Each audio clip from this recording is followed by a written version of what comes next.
जश्न मनाना चाहूँगा और ये भारतीय तिरंगा आप लोगों के सामने रख के सैल्यूट करना चाहूँगा। आरजे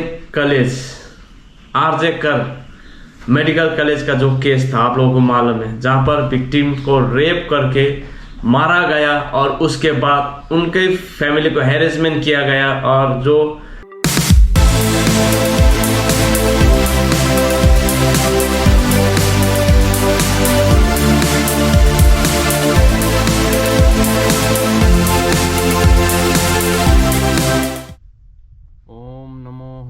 रुद्रावताराय सर्वशत्रु संहारणाय सर्वरोगहराय सर्ववशीकरणाय रामदूताय स्वाहा। जय श्री राम, जय बजरंगबली, जय पवन पुत्र हनुमान जी को जय।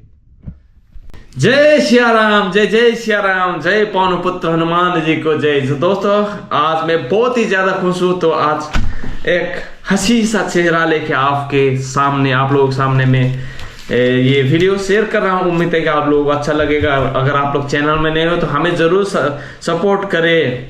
और थैंक यू बंगाल में परिवर्तन बहुत जरूरी था। तो कम आज 15 साल के बाद बंगाल में सत्ता पलट हो चुका है और बंगाल में आज के तारीख पे कमल का फूल खिल चुका है। तो आप सभी लोगों को बधाई, जितने लोगों ने भी सपोर्ट किया दिल से शुक्रिया।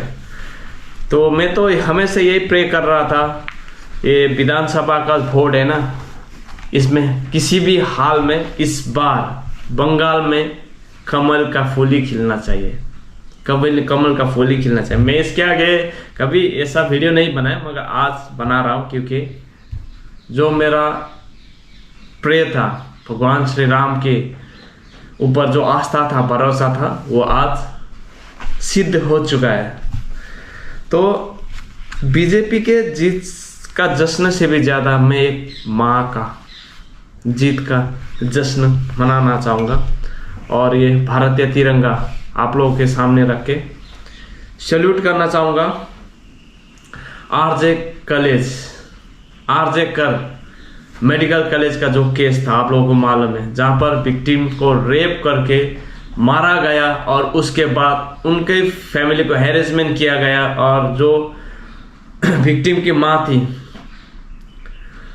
रत्ना देवनाथ, उनके ऊपर मुकदमा चलाया गया और उनको बोला गया, उनको प्रेशर किया गया कि आप ये केस वापस लो और आपको हम लोग 10 लाख ऑफर कर रहे। ममता बनर्जी ने क्या कहा था, 10 लाख रुपए ऑफर किया था। मगर बीजेपी ने क्या किया, बीजेपी ने रत्ना देवनाथ जो आरजे कर मेडिकल कॉलेज में जिसका रेप हुआ था, उनका माँ का नाम है रत्ना देवनाथ, उनको इस बार टिकट दिया और बहुमत वोट से उनका जीत हुआ।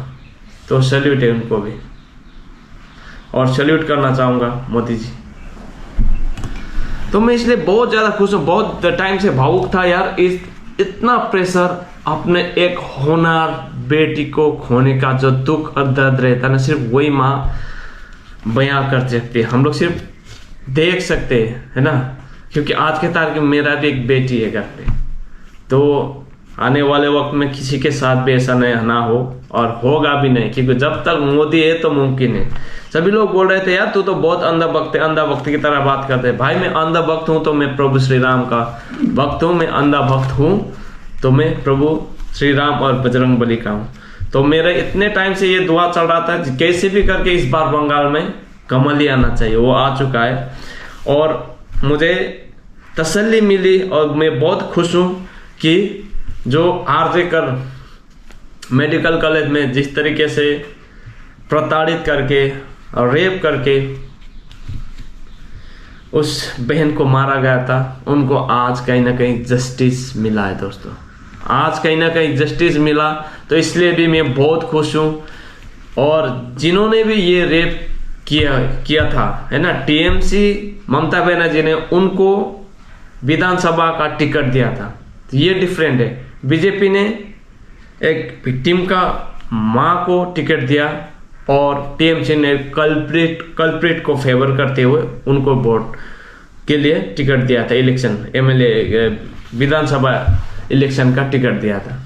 तो ये एक भास्ट डिफरेंस था, मगर कहीं ना कहीं दिल में मन में डाउट था, मगर ये भी पूरा भरोसा था कि इस बार मोदी सरकार।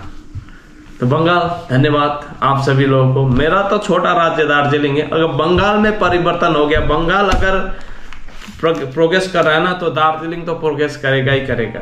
तो फाइनली जो दार्जिलिंग में तांत्रिक करके एक पार्टी था, उसका भी पत्ता साफ हो गया, वो जड़ से उखाड़ फेंक दिया है बीजेपी ने, दार्जिलिंग के लोग ने भी। तो आप सभी लोगों को भी मेरा दिल से शुक्रिया, जय सिया राम, बहुत बहुत धन्यवाद। बंगाल, आप लोगों ने इस बार मोदी जी को एक और मौका दिया है, और देखेंगे परिवर्तन तो बहुत जरूरी था, परिवर्तन हो चुका है, देखेंगे आने वाले वक्त में कितना प्रोग्रेस करेगा। बहुत सारे लोग अंधा भक्त करके टैग करके चिढ़ा रहा था मेरे को, तो मैं उन लोगों को ये बताना चाहूँगा, थोड़ा गूगल सर्च करके देख लो, बाहर का दुनिया भी देखो भाई लोग, है ना। प्रधानमंत्री जो हमारा प्रधानमंत्री मोदी जी, उन्होंने कितना देश को आगे बढ़ाया, क्या क्या किया नहीं, अभी देखो आने वाले वक्त में होता है क्या।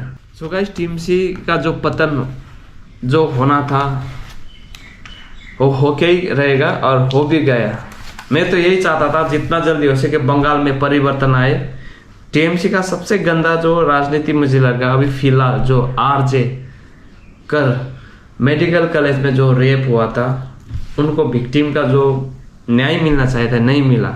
बदले में क्या बोला, उनको पुलिस प्रशासन का प्रेशर दिया, केस उसके ऊपर हुआ, और 10 लाख रुपए लो और मुंह बंद करो, ऐसा बोल के रखा था।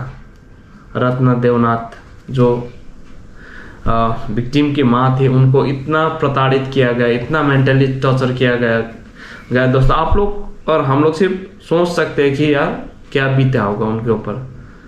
अगर उनके जगह में अपने आप को रख के देखो, एक होनहार बेटी की माँ जिन्होंने अपने होनहार बेटी खोई और उनको न्याय भी नहीं मिला, और बाद में क्या बोल रहा है ममता बनर्जी, 8 बजे क्यों निकला तुम्हारा बेटी, और उसके साथ साथ 10 लाख रुपए लो और मुंह बंद कर रखो, मुंह बंद रखो, केस वापस लो। एक राज्य के मुख्यमंत्री होके कुछ इस तरीके का हरकत करेगा ना, तो वो मुख्यमंत्री कहलाने के लायक नहीं। और दूसरी बात, जो रोहिंग्या, जो बांग्लादेशी को इतना सपोर्ट कर रहा है ना, बाकी राज्य में अगर हम लोग देखेंगे तो बॉर्डर, बांग्लादेश बॉर्डर पूरा सील करके रखा है, मगर सेंट्रल गवर्नमेंट से बहुत सारे प्रपोजल रखा कि आप ये एरिया बंद करो, मगर ममता बनर्जी ने कभी बंद नहीं किया। बहुत सारे वोटर्स बांग्लादेशी, अभी देखना आने वाले वक्त में इमिग्रेंट इतने सारे लोग यहाँ से भगाएंगे ना, तो वो देखने पे भी मजा आएगा। तो ये भी एक रीजन था। और हमारे दार्जिलिंग में तो क्या बोले, दार्जिलिंग को तो ना कभी अपना एक अभिन्न अंग नहीं माना। दार्जिलिंग को कभी मुझे नहीं लगता कि डेवलपमेंट के नज़रिए से देखा। इतने सालों में दार्जिलिंग का कुछ प्रोग्रेस नहीं किया, चाय का हो, चाहे रास्ते का हो, अभी हर घर जल योजना का हो, बहुत सारे घोटाले आप लोगों को देखने के मिलेगा। दार्जिलिंग में तो कुछ प्रोग्रेस किया ही नहीं। दार्जिलिंग में अभी भी जो चाय मजदूरी है, उन लोगों का रोज का रोजी रोटी का जो सवाल है, देखो उन लोगों का कंडीशन क्या है। ममता ने अभी तक कुछ किया ही नहीं, कुछ भी किया नहीं। और जबरदस्ती 5 डेसिमल जमीन हमारे ऊपर वो जबरदस्ती करके फोर्सफुली एक्सेप्ट करो करके बोल रहा था, मगर हम लोगों ने भी ठान लिया था नहीं भाई, 5 डेसिमल से कुछ होने वाला नहीं। अगर हमें जमीन जायदाद चाहिए तो पूरा जो भी खोला, झरना, जंगल, पहाड़, चाय बागान जो भी है, पूरा पर्जा पट्टा हमें चाहिए। तो इस बार बंगाल में परिवर्तन हो गया। और थैंक यू सो मच सभी बंगाल के लोगों को, इतना सारा सपोर्ट किया आप लोगों ने। बीजेपी आना ही था, एक बार बीजेपी को मौका जरूर मिलना चाहिए। बहुत सारे लोग ये भी बोला तू तो अंधभक्त है। हाँ भाई, मैं अंधभक्त हूँ, अपने देश के लिए अंधभक्त हूँ, अपने देश के लिए अंधभक्त हूँ, और मैं अंधभक्त हूँ तो प्रभु श्री राम के लिए अंधभक्त हूँ। पार्टी आता जाएगा, निकलता जाएगा, दूसरा आएगा, मगर आज के तारीख पे जो पार्टी अच्छा कर रहा है, मेरा सपोर्ट उसी को है। और मेरा सपोर्ट है आज के तारीख पे BJP, one and only BJP. जय Siya Ram. Thank you so much guys, मिलते हैं अगले ब्लॉग में। अभी बहुत खुशी हूँ, इतना खुश हूँ कि वो सब चीज़ें मैं बयान नहीं कर पाऊँगा, मगर नेक्स्ट टाइम मैं आप लोगों को लेके आऊँगा दार्जिलिंग, मेरा जन्म कर्म भूमि से। बहुत सारे बातें मैं आप लोगों के साथ ज़रूर रखूँगा। और आज मुझे बहुत सुकून है, बहुत गर्व है हमारे बंगाल के जनता के ऊपर कि आप लोगों ने एक बेटी को न्याय दिया। खास करके आरजी कर कॉलेज का जो केस था उनको न्याय मिला, और रत्ना देवनाथ मैडम को और उनका पूरा फैमिली को न्याय मिला। जय हिंद, जय भारत, वंदे मातरम, जय Siya Ram. Stay tune guys.